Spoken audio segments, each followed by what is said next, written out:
जय हिंद दोस्तों। आज देखेंगे वास्को डी गामा ने भारत को लूटा पार्ट 3 में। इसमें देखेंगे कि वास्को डी गामा ने हम लोग यहाँ तक चलाए थे कि उन्होंने कॉटेज व्यवस्था को लागू किया था वास्को डी गामा में, जिन्होंने सब सर्वप्रथम मुगल बादशाह अकबर ने दोस्तों खरीदा था। कॉटेज व्यवस्था क्या है जो इसके पार्ट 2 वाला वीडियो में आप लोग को बता दिया गया है।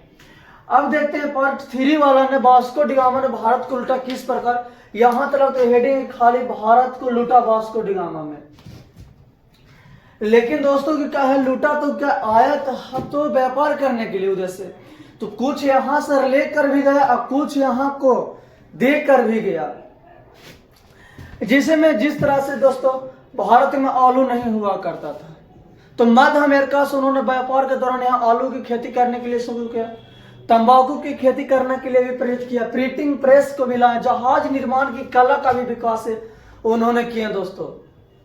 जहां तक कहा है तो दोस्तों कि पुर्तगालियों ने सबसे पहले सती प्रथा का अंत अपना क्षेत्र में किए थे, जिस कारण से कि उन्हें अलबुकर्क को राजा राम मोहन राय भी कहा जाता था दोस्तों।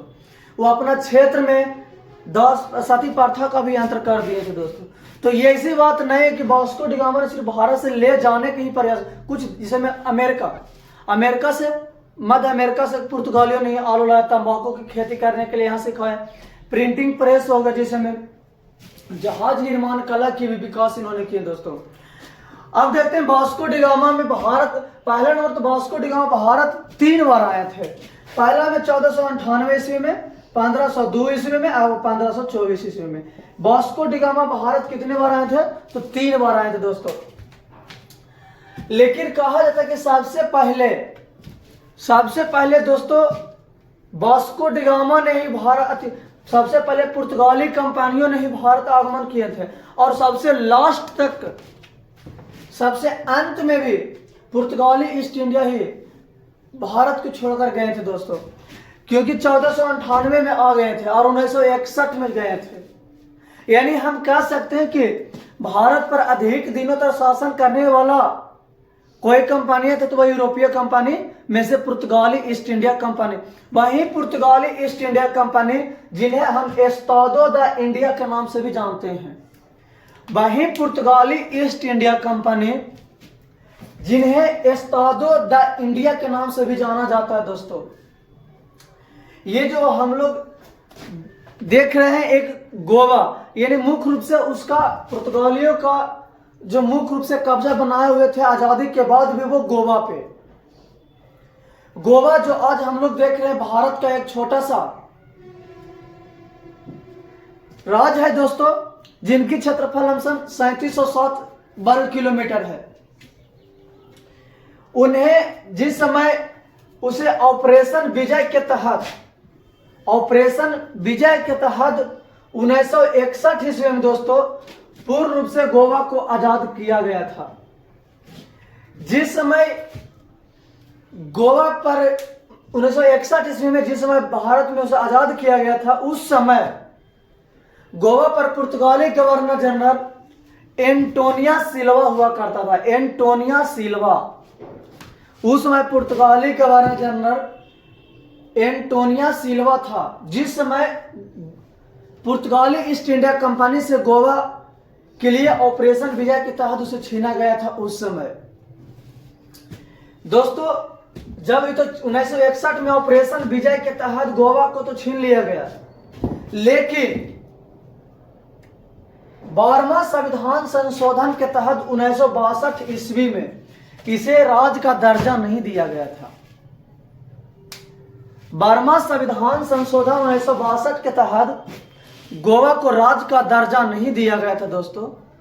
उन्हें केंद्र शासित प्रदेश कहा गया, उन्हें केंद्र शासित प्रदेश का दर्जा दिया गया था। लेकिन विगत वर्षों कुछ दिनों के बाद 56वां संविधान संशोधन 1987 में हुआ दोस्तों, जिसके स्वरूप गोवा को पूर्ण राज्य के दर्जा दिया गया, और इसी के तहत भारत की सबसे छोटा क्षेत्रफल वाला, यानी सबसे क्षेत्रफल के हिसाब से सबसे छोटा राज्य भारत का गोवा बना दोस्तों। यानी हम कह सकते हैं दोस्तों कि 12वां संविधान संशोधन 1962 में हुआ था, उस समय गोवा एक केंद्र शासित प्रदेश हुआ करता था। लेकिन 56वां संविधान संशोधन 1987 जो 87 में हुआ दोस्तों, उसके तहत गोवा का एक पूर्ण राज्य का दर्जा दिया गया। ये थी वास्को डी गामा के भारत आगमन के समय और पुर्तगाली ईस्ट इंडिया कंपनी की।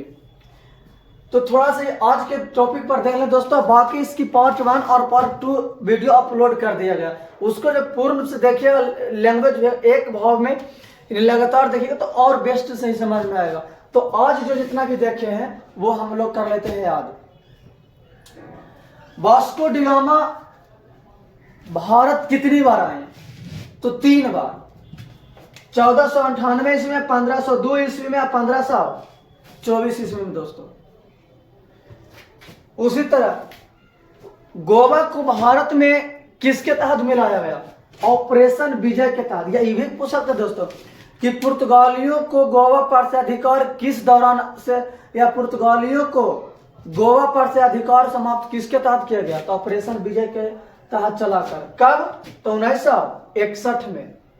1961 में दोस्तों गोवा को पूर्ण रूप से आजाद करा लिया गया था पुर्तगाली ईस्ट इंडिया कंपनी से।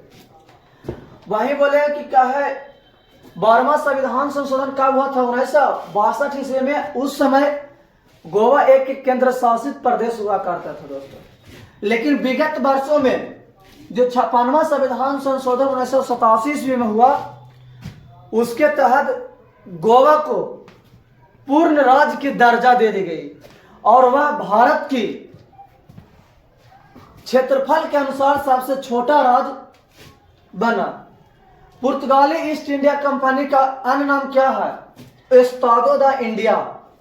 एस्तादो द इंडिया।